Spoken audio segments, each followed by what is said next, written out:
Students, welcome to the final session, the fifth session of our second module. Okay, so far we have completed the dynamic analysis in case of following mechanisms mainly, and also we have studied the force analysis in case of spur gear and bevel gear. It seems okay. Yes, the spur and bevel gears. Now we will move to helical gears, force analysis in helical gears. So students, you know what a helical gear is, right? So what is an helical gear? Also, it is also known as spiral gear. Helical spur gear. Okay, helical spur gear. So here, helical gears are the gears in which teeth are curved, right? Teeth are curved. Teeth are curved. So the two mating gears have the same helix angle. So you know the helix angle. What is helix angle? I know. So the two mating gears must have the same helix angle, but opposite hand, right? Opposite hand. So what do you mean by hand? Opposite hand means one must be right hand helix, another must be left hand helix. Then only two gears can mate, two helical gears can mesh each other. Okay, right? So you know that at the beginning of the engagement, the contact occurs only at the point of leading edge of the curved teeth, and as the gear rotates, the contact extends along a diagonal line across the teeth, right? So the load application is gradual, which results in low impact stress and no noise will be there in case of helix angle. But in case of spur gear, the load application is instantaneous, or it is not gradual as in the case of helical gear. So that is the difference between spur gear and helical gear, right? So there is comparatively lower impact stresses in case of helical gear, and there will be a lower noise also. Okay. So helical gears are used in, therefore these helical gears are used at higher velocities, since impact stresses are less. They are used in higher velocities compared to the spur gears. Okay, right. Now we will move to the helical gear forces in helical gears, right? You have already learned the various components of forces in spur gear. In spur gear we have got a normal force. Its two components, Ft and F, radial and tangential. This tangential produces torque or moment. This is the separating force. Radial is the separating force. In case of bevel, there is a tangential force which creates the torque or rotates torque, right? And there is a separating force. These two components of separating force are, one is radial, right? Radial, and other is what was that? Axial, right?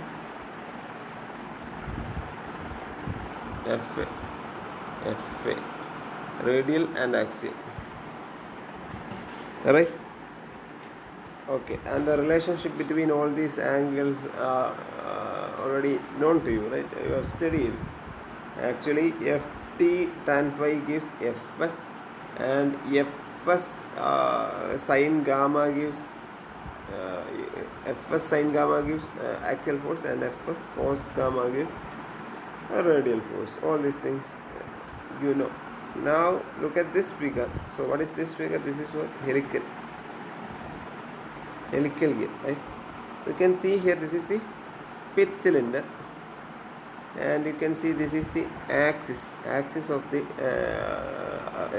gear. Alright, so what is this angle? Let me go on.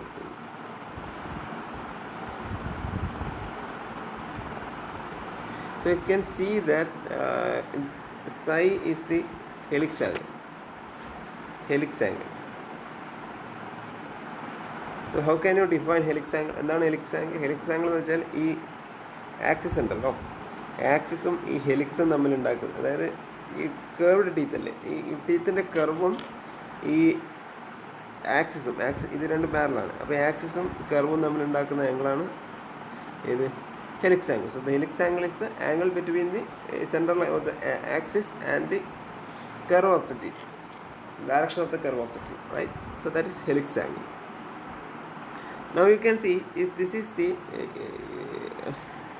like all direct contact mechanism, the force exerted by a helical gear on its meshing gear or mating gear acts normal to the contacting surfaces, right? So this is the this force, this is the Fn. Actually Fn is the total normal force, total normal force or normal force acting normal to the contact surface, right? അത് ഏത് case, ഏത് direct contact മെക്കാനിസത്തിൻ്റെ case, ഇപ്പോൾ bevel gear spark ഗിയറാണ് നമ്മൾ എടുക്കുന്ന ഒരു എന്താണ് final ഒരു resultant എന്ന് വെച്ചാൽ ആ നോർമൽ ഫോഴ്സ്, ആ റിസൾട്ടൻ്റ് ഫോഴ്സ് എപ്പോഴും കോണ്ടാക്ട് സർഫസിന് നോർമൽ ആയിരിക്കും. അതുകൊണ്ടാണ് എഫ് എൻ റിസൾട്ടൻ്റ് എപ്പോഴും നമ്മൾ എഫ് എൻ എന്ന് എടുക്കുന്നത് എന്തുകൊണ്ടാണ്? നോർമൽ ആയതുകൊണ്ട്. However, a normal force in case of helical gears has got 3 components. ഇവിടെയും ഹെലിക്കൽ ഗിയേഴ്സിന് 3 കോമ്പണൻറ്റ്സ് ഏതൊക്കെയായിരിക്കും? നേരത്തെ ഡിസ്കസ് ചെയ്ത പോലെ തന്നെ ഒന്ന് ടാൻജൻഷ്യൽ, അതായത് ആ ഗിയറിനെ റൊട്ടേറ്റ് ചെയ്യിക്കുന്ന അല്ലെങ്കിൽ ടോർക്ക് പ്രൊഡ്യൂസ് ചെയ്യുന്ന tangential component. 2 radial component. Radial കോമ്പണൻ്റാണ് ഈ സെപ്പറേറ്റിംഗ്, അതായത് 2 മെഷീൻ ഗിയറിനെ സെപ്പറേറ്റ് ചെയ്യാൻ force that tends to separate the 2 mating gears. Radial force, it will be parallel, it will act along radially or along the radius of the base circle. അതുകൊണ്ടാണ് അത് radial component. പിന്നെ ഒന്ന് axial component. Axial component അല്ലെങ്കിൽ thrust component, thrust force component. അത് ആക്സിസിന് പാരലായിട്ടുള്ള കോമ്പണൻ്റാണ്. എഫിനെ നമ്മൾ thrust force component എന്നും പറയും. Thrust force component. എന്തുകൊണ്ടാണ് അതങ്ങനെ വിളിക്കുന്നത്?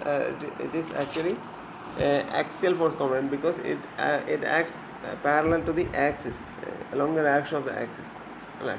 So helical gears have that disadvantage of having end thrust as there is a force component along the gear axis.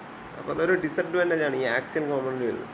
So the bearings and assemblies mounting the helical gears must be able to withstand this thrust load. ഈ thrust load withstand ചെയ്യുന്ന രീതിയിൽ വേണം ബെയറിങ്ങും അതിൻ്റെ assemblies, അതായത് ഈ helical gear mount ചെയ്യുന്ന ആ bearing assemblies എല്ലാം ഇതിന് വിത്ത്സ്റ്റാൻഡ് ചെയ്യുന്ന രീതിയിൽ അത്രയും പവർ വേണ്ടി വരും. So that is A disadvantage. Never mind. So you just understand for the time being that the total normal force has got 3 components, Ft, Fr and Fa. So you can see this in here. So this is the normal force F1 and it's this is the component Fr is the radial component perpendicular. So this is tangential component. ഈ tangential component എപ്പോഴും ഈ pitch സർക്കിളിന് tangential ആയിരിക്കും. Radial component എപ്പോഴും along the radius ആയിരിക്കും. F A അതായത് axial component എപ്പോഴും parallel to the axis ആയിരിക്കും. ഇത്രയും കാര്യങ്ങൾ മനസ്സിലാക്കുക. അപ്പോൾ ഈ ടാൻജൻഷ്യൽ കോമ്പണൻ്റാണ് ഇതിനിങ്ങനെ റൊട്ടേറ്റ് ചെയ്യുന്നത്, ആ ടോർക്ക് കൊടുക്കുന്നത്, അല്ലേ? എഫ് ആർ ആണ് ഇപ്പോൾ 2 മേറ്റിംഗ് ഗിയർ ഉണ്ടെങ്കിൽ എഫ് ആർ ആണ് ആ 2 മേറ്റിംഗ് ഗിയറും സെപ്പറേറ്റ് ചെയ്യുക, അതായത് ആ കോണ്ടാക്റ്റ് ബ്രേക്ക് ചെയ്യാൻ ശ്രമിക്കുന്ന ഒരു ആംഗിളാണ്, ഒരു ഫോഴ്സാണ് എഫ് ആർ. എഫ് എ ആണ് ഈ ത്രസ്റ്റ് കോമ്പണൻറ്റ്, ഒരു ആക്സിയൽ ത്രസ്റ്റ് കൊടുക്കുന്ന കോമ്പണൻ്റാണ് axial component. And ഇത് തമ്മിലുള്ള relation, how can you determine the relationship between all these angles? How? So let us take initially ഈ ആംഗിൾ എന്തൊക്കെയാണ് മനസ്സിലാക്കുക. അപ്പോൾ so what is this angle phi? How angle between C G and B G അതെങ്ങനെയാണ് സൈ ആയത്? കാരണം 2 lines തമ്മിലുള്ള angle psi ആണെങ്കിൽ ആ perpendicular the angle between the perpendiculars to those lines will also be psi, അല്ലേ? ഇതിൻ്റെയും ഇടയിലുള്ള ആംഗിൾ, അതായത് angle between these two lines are psi and the perpendicular to these lines, അതായത് ഈ ആക്സിന് പെർപെൻഡിക്കുലർ ആയിരിക്കും സി ജി അല്ലേ. ഈ ബി ജി എന്ന് പറയുന്നത് ഈ കർവിന്, അതായത് നമ്മളെ ഹെലിക്സിൻ്റെ കർവിന് പെർപെൻഡിക്കുലർ ആയിരിക്കും. അപ്പോൾ ഈ രണ്ട് ലൈനിൻ്റെ തമ്മിലുള്ള ആംഗിൾ സൈ ആണെങ്കിൽ അവയുടെ പെർപെൻഡിക്കുലർ തമ്മിലുള്ള ആംഗിളും സൈ ആയിരിക്കും. Okay, so that is why this angle is psi. ഇതെന്താണ് ആംഗിൾ? ഇതാണ് pressure angle, phi N pressure angle. ഈ ഫൈ എൻ എന്ന് വരാൻ കാരണം എന്തുകൊണ്ടാണ് ജസ്റ്റ് ഫൈ എന്ന് മാത്രം ഇടാത്തത്? കാരണം ആക്ച്വലി ഇനി ഡി ജി എന്നൊരു ലൈൻ എടുത്തു കഴിഞ്ഞാൽ അത് ഫൈ ആയിട്ട് എടുക്കാറുണ്ട് ചില ടെക്സ്റ്റുകൾ. ഡി ജി, അതായത് സി ജിയും ഡി ജിയും തമ്മിൽ ആംഗിൾ ബിറ്റ്വീൻ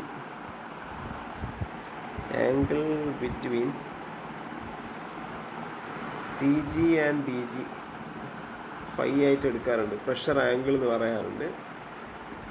ഫൈ എൻ എന്നുള്ളത് ഇപ്പോൾ ഫൈ എൻ കൺഫ്യൂഷൻ വേണ്ട, ഒന്ന് നോട്ട് ചെയ്തോ, കുഴപ്പമില്ല. അതായത് ഡി ജിയും സി ജിയും ഡി ജിയും തമ്മിൽ ആംഗിൾ പ്രഷർ ആംഗിൾ എന്ന് പറയാറുണ്ട്. ഓക്കെ, ആക്ച്വലി ഈ പ്രഷർ ആംഗിൾ എന്ന് പറയുന്നത് സാധാരണ കേസിൽ പ്രഷർ ആംഗിൾ ഈ ടാൻജൻഷ്യൽ കോമ്പണന്റ്, അതായത് കോമൺ ടാൻജൻറ്റും ഈ നോർമൽ ഫോഴ്സും, ഈ നോർമൽ ഫോഴ്സ് ആക്ട് ചെയ്യുന്ന ലൈനായിരിക്കും ഇത് പ്രഷർ ലൈൻ. എഫ് എൻ ആണ് പ്രഷർ ലൈൻ. ഈ പ്രഷർ ലൈനും ടാൻജൻഷ്യൽ കോമ്പണൻറ്റും തമ്മിലുള്ള ആംഗിളിനെയാണ് നമ്മൾ സ്പർഗിയറിൻ്റെ കേസിലൊക്കെ നമ്മൾ ഫൈ എന്ന് വിളിക്കാറല്ലേ. പക്ഷേ ഇവിടെ നമുക്ക് ഈ ടാൻജൻഷ്യൽ കോമ്പണൻറ്റും നോർമൽ ഫോഴ്സും തമ്മിൽ ഡയറക്റ്റ് ഒരു ആംഗിൾ നമുക്ക് എടുക്കാൻ, ഒരു സോളിഡ് ആംഗിൾ എടുക്കാൻ പറ്റും. പക്ഷേ ഒരു ഡയറക്റ്റ് ഒരേ പ്ലെയിനിലല്ല. കാരണം ഇതും തമ്മിലൊരു ആംഗിൾ നമുക്ക് എടുക്കാൻ പറ്റില്ല. കാരണം ഇതൊരു ബോക്സ് അല്ലേ, നമുക്ക് ഇതിൻ്റെ സെൻട്രൽ ഡയഗണൽ, ഇത് വേറല്ലേ, അതിൻ്റെ സൈഡാണ്. ആ സൈഡും ആ സെൻട്രൽ ഡയഗണലും നമ്മളൊരു ആംഗിൾ എടുക്കാൻ പറ്റില്ല, അത് രണ്ട് സെയിം പ്ലെയിനിലല്ല. അതുകൊണ്ട് നമുക്ക് രണ്ട് പ്രഷർ ആംഗിൾ എടുക്കാൻ പറ്റും. ഒന്ന് ഈ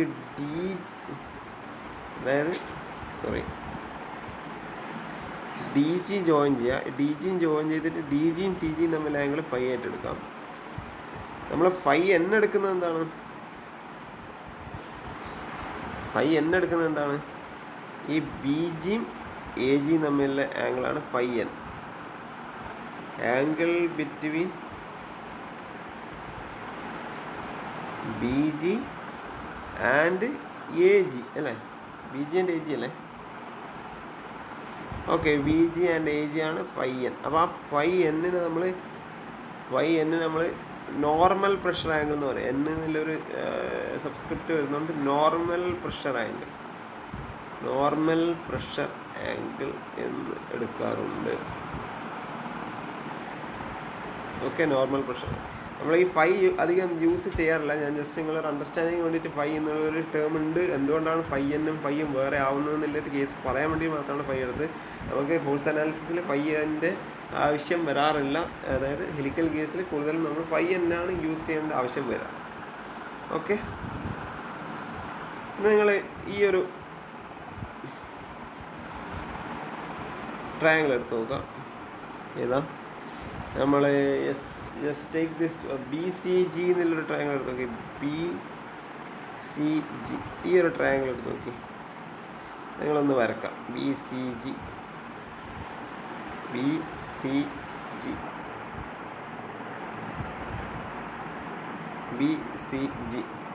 റൈറ്റ്. എന്താണ് ഈ ആംഗിൾ? ഈ ആംഗിൾ സൈ ആണ്. ഇതെന്താണ്? ഈ സൈഡ് എന്താണ്? ബി സി എന്താണ് നോക്കാം. ബി സി എന്താണ്? ബി സി എഫ് ജിക്ക് ഈക്വൽ അല്ലേ. എഫ് ജി എന്താണ്? എഫ് എ അല്ലേ. അപ്പോൾ ബി ജി നോക്കാം.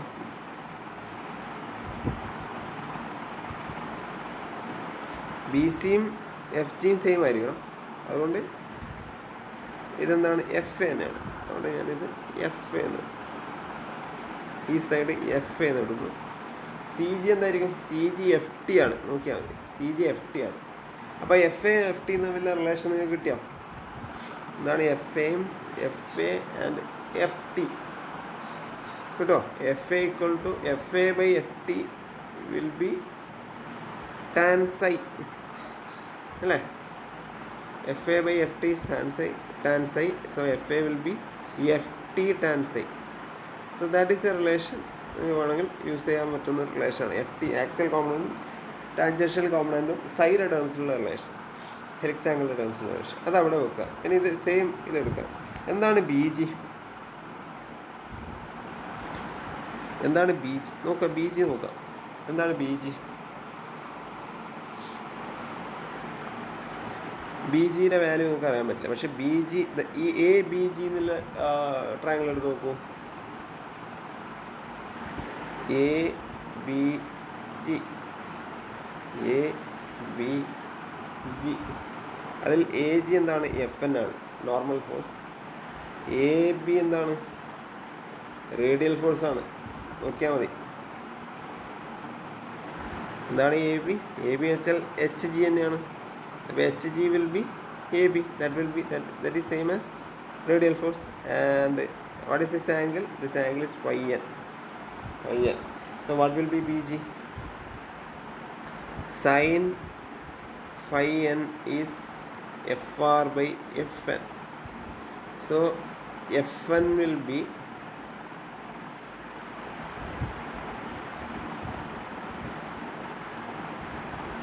Fr will be Fn sin phi n, right? Or what will be this BG? B G എങ്ങനെ എഴുതാം? ഇത് യൂസ് ചെയ്യാൻ പറ്റുന്ന റിലേഷനാണ്. ഇനി ബി ജി എന്നുള്ളത് എഫ് എൻ കോസ് വൈ എന്ന് എഴുതിക്കൂടെ? കാരണം കോസ് വൈ എന്ന് വെച്ചാൽ B G by F N അല്ലേ. അപ്പോൾ B G F N cos Y എന്ന് ഇടാം. ഇനി നമ്മൾ നേരത്തെ യൂസ് ചെയ്ത് ഇവിടെ നമുക്ക് ഇത് എഫ് എൻ കോസ് വൈ എന്നൊന്ന് സബ്സ്റ്റിറ്റ്യൂട്ട് ചെയ്തൂടെ? കാരണം B G F N cos Y എന്നാണ് അല്ലേ. അല്ലേ, നമുക്ക് ആവശ്യമുള്ള റിലേഷൻസ് കിട്ടിയോ?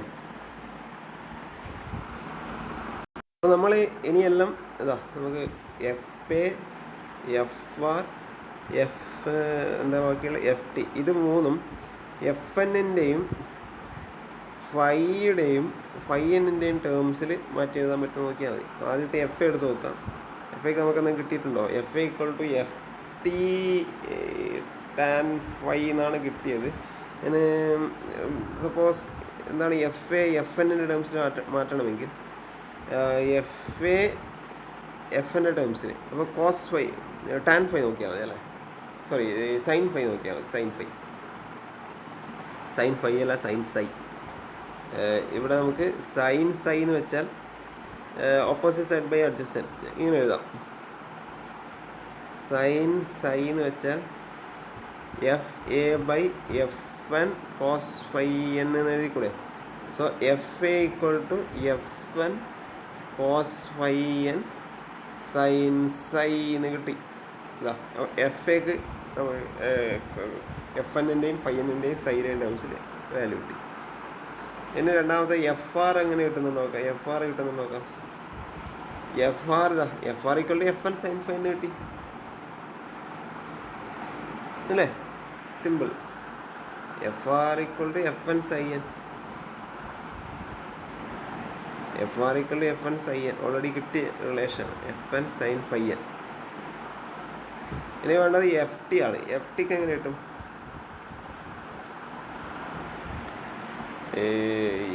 F T equal to F T ഒക്കെ ഇവിടെ നോക്കി. F T okay, F T ഇവിടെ ഉണ്ട്. F T F N cos ഫൈൻ്റെ കേസിൽ എടുത്താൽ സിമ്പിൾ. ഇത് കോസ് സൈ ഇട്ടാൽ പോരെ, കാരണം കോസ് കോമ്പണൻറ്റ് ഇത് ഈ ഫിഗറിൽ നിന്ന് കോസ് കോമ്പണൻറ്റ് എന്തായിരുന്നു? കോസ് സൈ എന്ന് വെച്ചാൽ F T by F N cos phi എന്നല്ലേ. അപ്പോൾ F T by F N cos phi എന്നാണെന്ത്? Cos psi. So ft is equal to f1 cos phi n cos psi. So this is the third relation. So you have got 1, 2, 3 മൂന്ന് relations. ഇതാണ് force analysis. അതായത് tangential component, axial component, radial component, ഇത് normal ഫോഴ്സിൻ്റെയും normal pressure ആംഗിളിൻ്റെയും പിന്നെ helix ആംഗിളിൻ്റെയും ടേംസിൽ നിങ്ങൾക്ക് എഴുതാൻ പറ്റി. Okay, your force analysis than. എന്താണ് ഇതിന് വരുന്നത്? എഫ് ടി എന്ന് വെച്ചാൽ എപ്പോഴും ടോർക്ക്, മൊമെൻ്റ് ഓഫ് റൊട്ടേഷൻ അല്ലെങ്കിൽ ടോർക്കിൻ്റെ വാല്യൂ അറിയാമെങ്കിൽ ടോർക്ക് എപ്പോഴും tangential force into pitch circle radius ആണെന്ന് നിങ്ങൾക്കറിയാം. 6 പിച്ച് സർക്കിൾ റേഡിയസ്. പിന്നെ പവർ ഇൻ കിലോ വാട്ട്സ് തന്നിട്ടുണ്ടെങ്കിൽ power in kilowatts equal to 2πn, അതായത് n എന്ന് വെച്ചാൽ RPM, MT/60 ഇൻറ്റു 10⁻⁶. കാരണം MT ന്യൂട്ടൺ mm-ലാണെങ്കിൽ 6 mm-ലാണ് ഈ ഇക്വേഷൻ 10⁻⁶. അത് യൂണിറ്റ് എന്താണ്, യൂണിറ്റ് കൺസിസ്റ്റൻ്റ് ആവാൻ വേണ്ടിയിട്ടാണ് 10⁻⁶ ഇട്ടത്. ഓക്കെ, സാധാരണ 2πnt/60 ആണ്, 2πnmt/60 ആണ് പവറിൻ്റെ equation.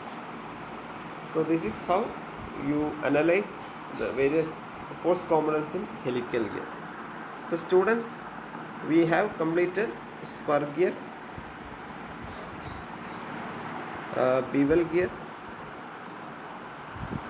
and helical gear. So one more gear is remaining, that is worm gear. അപ്പോൾ ഈ worm gear എന്താണ്, അതിൻ്റെ ഫോഴ്സ് അനാലിസിസ് എന്താണെന്നുള്ള കാര്യം ഞാൻ നിങ്ങൾക്ക് കൊടുക്കുന്നു. I am giving it as an assignment. I will give it as an assignment. So you just try to learn the force analysis of വേം ഗിയർ ഓൺ യുവർ ഓൺ. നിങ്ങളിപ്പോൾ already 3 പഠിച്ചു കഴിഞ്ഞു. അതുകൊണ്ട് വേം ഗിയറിൻ്റെ ഏകദേശം എങ്ങനെയാണ് വരുന്നത്, അതിൻ്റെ റിലേഷൻസ് എന്താണെന്ന് നിങ്ങൾക്ക് റെഫർ ചെയ്താൽ എളുപ്പത്തിൽ മനസ്സിലാക്കാൻ പറ്റുമെന്ന് വിശ്വസിക്കുന്നു. Worm gear is not asked in university exams often, right? So I am leaving worm gear to you. Try to learn on your own, and I will give you an assignment to explain the various force analysis in worm gear. Okay, thank you.